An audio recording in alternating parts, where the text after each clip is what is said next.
Hello दोस्तों, नमस्कार। Study with MG Pathak YouTube channel पे आपका स्वागत है। इस वीडियो में भारतीय संविधान के महत्वपूर्ण अनुच्छेदों से प्रश्नों को लिया गया है, जो बहुत सारे एग्जामों में यहाँ से प्रश्न बनता है। चलिए प्रश्नों को देख लेते हैं। पहला प्रश्न है, संघ का यह कर्तव्य होगा कि वह बाह्य तथा आंतरिक गड़बड़ी से प्रत्येक राज्य की रक्षा करे। यह किस अनुच्छेद में उल्लेख है? प्रश्न कर रहा है कि संघ का कर्तव्य होगा कि जो बाहरी आक्रमण हो या बाहरी कोई गड़बड़ी हो या आंतरिक कोई गड़बड़ी हो, उससे राज्य की रक्षा करेगा। यह किस अनुच्छेद में उल्लेख है? तो ऑप्शन देख लेते हैं। अनुच्छेद 215, ऑप्शन बी अनुच्छेद 275, या ऑप्शन सी अनुच्छेद 325, या ऑप्शन डी अनुच्छेद 355। तो इस प्रश्न का सही उत्तर ऑप्शन नंबर डी सही होगा। अनुच्छेद 355 में कहा गया है कि जो केंद्र या संघ होगा वह राज्यों की रक्षा करेगा बाहरी आक्रमण से और आंतरिक गड़बड़ी से। अगला प्रश्न, भारत के संविधान के निम्नलिखित कौन से अनुच्छेद में उपबंध है कि 14 वर्ष से कम उम्र के किसी बालक को किसी कारखाने या खान में काम करने के लिए नियोजित नहीं किया जाएगा? प्रश्न कह रहा है कि भारत के संविधान में किस अनुच्छेद में ऐसा उपबंध किया गया है कि 14 वर्ष से कम उम्र के किसी बालक को किसी कारखाने या जो खान होती है उसमें काम करने के लिए नियोजित नहीं किया जाएगा। जो संकट उत्पन्न करता है वैसे खानों में या कहीं भी 14 वर्ष से कम के जो बालक हैं उनको उस कार्य में नहीं लगाया जाएगा। तो किस अनुच्छेद में ये बातें कहा गया है? तो ऑप्शन देख लेते हैं। ऑप्शन ए है अनुच्छेद अनुच्छेद 24, ऑप्शन बी अनुच्छेद 45, ऑप्शन सी अनुच्छेद 330, या ऑप्शन डी अनुच्छेद 368।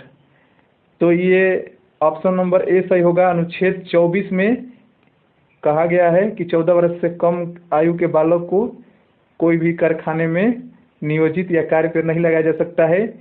ये जो अनुच्छेद 24 है, आप मूल अधिकार पढ़ जानते ही होंगे कि जो 23 और 24 अनुच्छेद है ये शोषण के विरुद्ध अधिकार, जिसमें 24 में कहा गया है कि 14 वर्ष से कम आयु के बालक को किसी कारखाने में कार्य पे नहीं लगाया जा सकता है, और 23 में कहा गया है कि कोई भी मनुष्य का दुर्व्यापार नहीं किया जाएगा। तो ये मूल अधिकारों से संबंधित भी है। अगला प्रश्न, प्राकृतिक पर्यावरण का संरक्षण एवं सुधार यह संविधान के किस अनुच्छेद में उल्लेखित किया गया है? तो ऑप्शन ए है अनुच्छेद 56, ऑप्शन बी अनुच्छेद 21, ऑप्शन सी अनुच्छेद 48 ए, ऑप्शन डी अनुच्छेद 51 ए। तो इस प्रश्न का सही उत्तर ऑप्शन नंबर सी सही होगा। अनुच्छेद 48 ए में कहा गया है कि प्राकृतिक पर्यावरण का संरक्षण करे और सुधार करे। अगला प्रश्न, संविधान के किस अनुच्छेद के अंतर्गत राज्य मातृभाषा का प्रचार प्रसार एवं अनुदेश प्राथमिक शिक्षा में लागू कर सकता है? यानी प्रश्न कर रहा है कि किस अनुच्छेद में ये कहा गया है कि राज्य मातृभाषा का प्रसार एवं अनुदेश प्राथमिक शिक्षा में लागू कर सकता है, अपना आदेश प्राथमिक शिक्षा में लागू कर सकता है। तो ऑप्शन देख लेते हैं। ऑप्शन ए है अनुच्छेद 350, ऑप्शन बी अनुच्छेद 350 ए, या ऑप्शन सी अनुच्छेद 351, या ऑप्शन डी अनुच्छेद 352। तो इस प्रश्न का सही ऑप्शन नंबर बी सही होगा। अनुच्छेद 350 ए में कहा गया है कि ऐसा राज्य करेगा, और अनुच्छेद 350 में कहा गया है कि प्राथमिक शिक्षा मातृभाषा में होगी, ये राज्य ऐसा व्यवस्था करेगा। और 352 में जानते ही हैं कि जो राष्ट्रीय आपातकाल लगता है।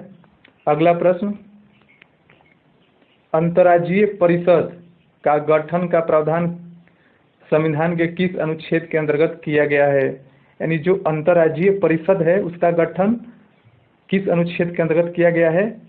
तो ऑप्शन देख लेते हैं। ऑप्शन ए है अनुच्छेद 293, ऑप्शन बी अनुच्छेद 263, ऑप्शन सी अनुच्छेद 280, या ऑप्शन डी अनुच्छेद 249।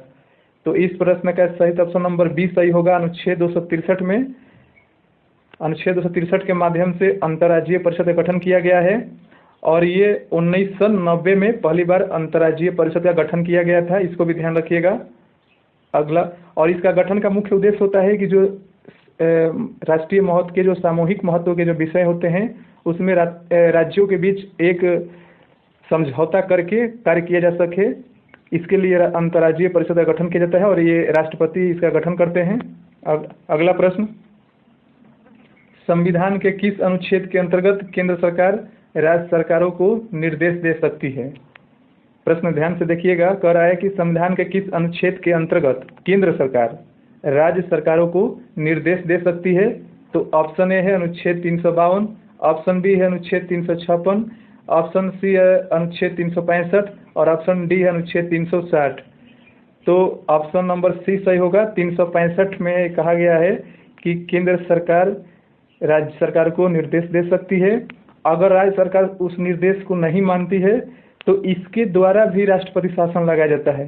जैसा कि आप जानते हैं कि 356 के द्वारा राज्यों में राष्ट्रपति शासन लगाया जाता है, लेकिन एक और अनुच्छेद है 365, इसके द्वारा भी राज्यों में राष्ट्रपति शासन लगाया जाता है। लेकिन ये कब लगाया जाता है? जब केंद्र सरकार का निर्देश राज्य सरकार नहीं मानती है तब लगाया जाता है। और जो 356 है इसमें कब लगाया जाता है कि जब राज्यों में संवैधानिक तंत्र विफल हो जाए, यानी संविधान के द्वारा कार्य न किया जा रहा हो राज्य में, तब 356 के अंतर्गत राष्ट्रपति शासन लगाया जाता है। और 352 में जानते ही हैं कि राष्ट्रीय आपातकाल लगाया जाता है इसके द्वारा। और 360 अनुच्छेद है इसमें वित्तीय आपातकाल लगाया जाता है, जबकि एक बार भी इस अनुच्छेद का प्रयोग नहीं हुआ है 360 का अभी तक। तो ऑप्शन नंबर सी होगा प्रश्न के अनुसार। अगला प्रश्न, केंद्र राज्य के प्रशासनिक संबंध भारतीय संविधान के किस अनुच्छेद में वर्णित है? केंद्र राज्य के प्रशासनिक संबंध भारतीय संविधान के किस अनुच्छेद में वर्णित है? आप जानते ही हैं कि भारत के जो राज्य और संघ है इनके बीच शक्तियों का विभाजन किया गया है और इनके बीच संबंध भी स्थापित किया गया है। तो जैसे विधायी संबंध, प्रशासनिक संबंध, वित्तीय संबंध, ये केंद्र और राज्य के बीच का संबंध होता है। तो इसी में कह रहा है कि जो प्रशासनिक संबंध है ये किस अनुच्छेद में वर्णित है, बताना है। तो ऑप्शन देख लेते हैं। ऑप्शन ए है अनुच्छेद 245 से 255, अनुच्छेद 256 से 263 या अनुच्छेद 268 से 293 या इनमें से कोई नहीं। तो इस प्रश्न का सही उत्तर ऑप्शन नंबर बी सही होगा। अनुच्छेद 256 से अनुच्छेद 263 में प्रशासनिक संबंध के बारे में उल्लेख किया गया है या वर्णन किया गया है। और ऑप्शन ए जो है 245 से 255 इसमें विधायी संबंध की बातें की गई है। इसमें जो विधायी संबंधी बातें हैं इसमें की गई है। और जो अनुच्छेद 268 से 293 है इसमें वित्तीय संबंधित बातें संबंध मैंने उल्लेख किया गया है इसमें। तो ये तीनों ध्यान रखिएगा, ये तो प्रशासनिक संबंध से संबंधित है और ये विधायी और ये वित्तीय है। यानी 245 से 255 के जो बीच अनुच्छेद हैं वो विधायी संबंध राज्य और केंद्र के बीच संबंध स्थापित करते हैं। और 256 जो 263 है ये प्रशासनिक संबंध है और जो 268 से 293 है ये वित्तीय संबंध है।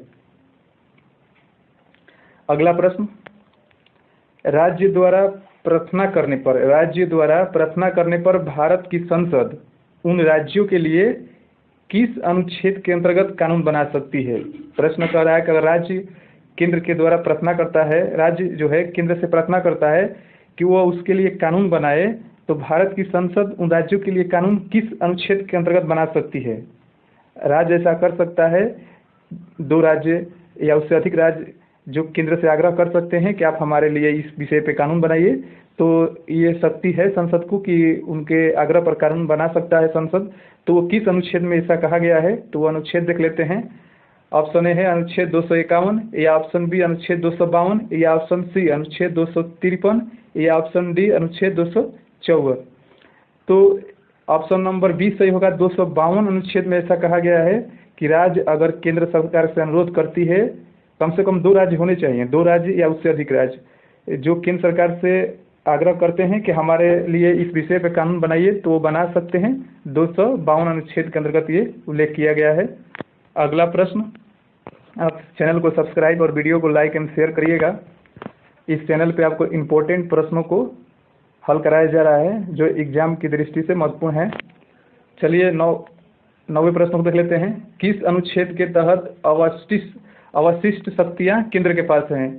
प्रश्न कह रहा है कि किस अनुच्छेद के तहत जो अवशिष्ट शक्तियाँ हैं वो केंद्र के पास हैं।